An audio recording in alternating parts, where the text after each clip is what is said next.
సమైక్య రాష్ట్రంలో మున్సిపాలిటీలో మురికి కుప్పలు ఉండేవని బాల్దియాలు అంటే ఖాయా పియా చల్దియా అనే సామెత ఉండేది. BRS working president Kalvakuntla Taraka Ramarao అన్నారు. తెలంగాణ భవనంలో జరిగిన మున్సిపల్ చైర్పర్సన్ సన్మాన కార్యక్రమంలో కేటీఆర్ పార్టీ సీనియర్ నేతలు పాల్గొన్నారు. ఈ సందర్భంగా ఆయన మాట్లాడుతూ బీఆర్ఎస్ ప్రభుత్వం ఏర్పడ్డాక కేసీఆర్ పట్టణాల అభివృద్ధి కోసం ప్రత్యేక విజయంతో పనిచేయాలని దిశానిర్దేశం చేశారన్నారు. అందుకే ఆర్థిక ఇంజన్లుగా ఉన్న పట్టణాలను వాటిని సమగ్రంగా డెవలప్ చేయాలని అనేక కార్యక్రమాలు చేపట్టామన్నారు. పట్టణీకరణ ఆపాలని కొన్ని దేశాలు చేసిన ప్రయత్నాలు విఫలమయ్యాయన్నారు.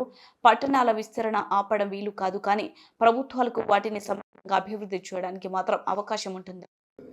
కానీ బాధపడవలసింది కానీ భయపడవలసింది కానీ లేదు. ఎందుకంటే అందరం పుడతాం, అందరం పోతాం. పుట్టినరోజే పోయే తారీఖు కూడా రాసుకొని వస్తాం. ఎందుకంటే అందరం పోయేటోళ్ళ మీద పర్మనెంట్ అయితే లేరు. అట్లా దబ్బిన అనుకుంటే మాత్రం మీరు మనసు మార్చుకోండి. ఎవరు కూడా ఉండవు. మధ్యలో అవకాశాలు వస్తాయి. కొంతమంది ఎమ్మెల్యేలు అయితే కావచ్చు, కొంతమంది మున్సిపల్ చైర్మన్లు అయితే కావచ్చు, కొంతమంది అదృష్టం బాగుండే మంత్రులు అయితే కావచ్చు, ఇంకా పదవులు వస్తాయి కావచ్చు. ఆ పదవి వచ్చినంత కాలం, ఆ తాత్కాలికంగా వచ్చే పదవి 5 ఏళ్లకో 10 ఏళ్లకో వచ్చినప్పుడు మనం ఏ రకమైన ముద్ర వేస్తాం, ఏం పని చేయగలిగినాం, ప్రజల మనసులో ఎట్లాంటి స్థానం సంపాదించుకోగలిగినాం అనేదే ముఖ్యం.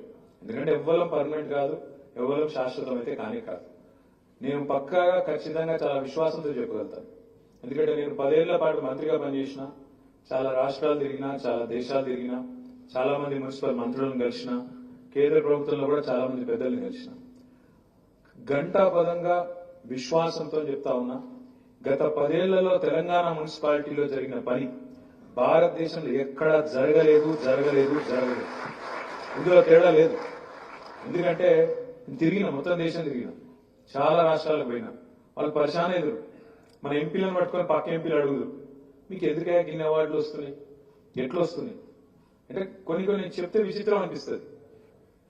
మన తెలంగాణ జనాభా భారతదేశంలో 3% కంటే తక్కువ. మొత్తం దేశం జనాభాతో పోల్చుకుంటే మనం 3% కూడా కాదు. కానీ అవార్డులు డిక్లేర్ చేస్తే 3% ఉన్న తెలంగాణ 30% అవార్డులు కొడుతుంది. పంచాయతీ అవార్డులు కానీ, మున్సిపాలిటీ అవార్డులు కానీ. మరి వాళ్ళు పరిచయం గారా? ఏం చేసిరా మీరు? ఎందుకు వస్తున్నాయి అవార్డు? ఎందుకు వస్తున్నాయంటే చిన్న కారణం.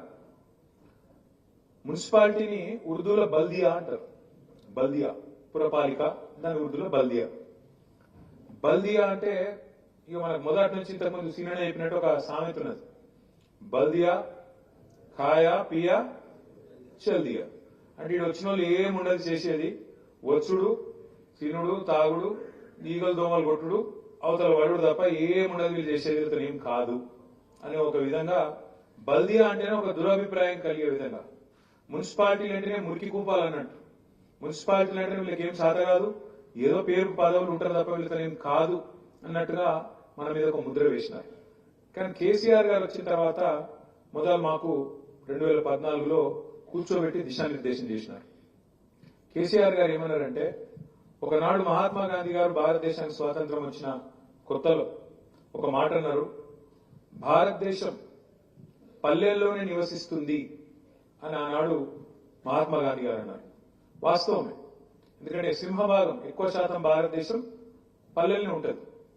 భారతదేశం పల్లెల్లో నివసిస్తున్నప్పటికీ భారతదేశాన్ని నడిపిస్తున్నది, భారత ఆర్థిక వికాసానికి తోడ్పడుతున్నది మాత్రం ఖచ్చితంగా పట్టణాలు, మున్సిపాలిటీలు అనే మాట కూడా అంతే వాస్తవం. అందుకే కేసీఆర్ గారు మాకు చెప్పినారు, పల్లెలు బాగుండాలంటే కూడా పైసలు కావాలి. మరి పల్లెలు బాగుండాలంటే పట్టణాలు ఏవైతే ఎకనామిక్ ఇంజన్లుగా ఉన్నాయో, ఎకనామిక్ ఆర్థిక చోదక శక్తులుగా ఉన్నాయో అవి బాగుండకపోతే రాష్ట్రం బాగుపడది. తప్పకుండా మనం ప్రయత్నం చేయాలి. బలంగా పట్టణాలను మంచిగా ఇంకింత బాగా తీర్చిదిద్దాలన్న ఒక మాట మాకు స్పష్టంగా పెద్దలు కేసీఆర్ గారు చెప్పడం జరిగింది. అనుకోకుండా కేసీఆర్ గారు చెప్పిన అదే టైంలో దాదాపుగా నేను ఒక ఐటీకి సంబంధించిన ఒక కార్యక్రమంలో ఈ మైక్రోసాఫ్ట్ చైర్మన్ సిఇఓ ఆయన సత్య నాదెల్లా అని మన తెలుగు ఆయన ఉంటారు. ఒకసారి ఎక్కడో కలిసి ఇద్దరం ఒకటే ప్రోగ్రామ్ లో పార్టిసిపేట్ చేస్తుంటే నేను వారికి చెప్పిన, మా కేసీఆర్ సార్ ఇట్లా అంటాడు, భారతదేశం పల్లెలో ఉండదు కానీ పట్టణాలే నడుపుతాయి దేశాన్ని అనే మాట మాకు చెప్పినారు. అంటే ఆయన నవ్వి ఏమన్నాడు తెలుసా, భారతదేశం పరిస్థితి రాష్ట్రం పరిస్థితే కాదు, మా కంపెనీ పరిస్థితి కూడా అదే అన్నాడు. ఎట్లా అని నేను అన్నాను, మా మైక్రోసాఫ్ట్ అనే సంస్థ 190 దేశాలు ఉంటది, కానీ మాకొచ్చే 80% ఆదాయం 70 పట్టణాల నుంచి వస్తుంది. లండన్, న్యూయార్క్, హైదరాబాద్ ఇటువంటి పట్టణాలకు వెళ్ళే మాకు కూడా 80% ఆదాయం మా కంపెనీ కూడా అక్కడికి వెళ్ళి వస్తుంది. తప్పకుండా పట్టణీకరణ అనేది మనం ఎవరు కూడా నివారించగలిగేది కాదు.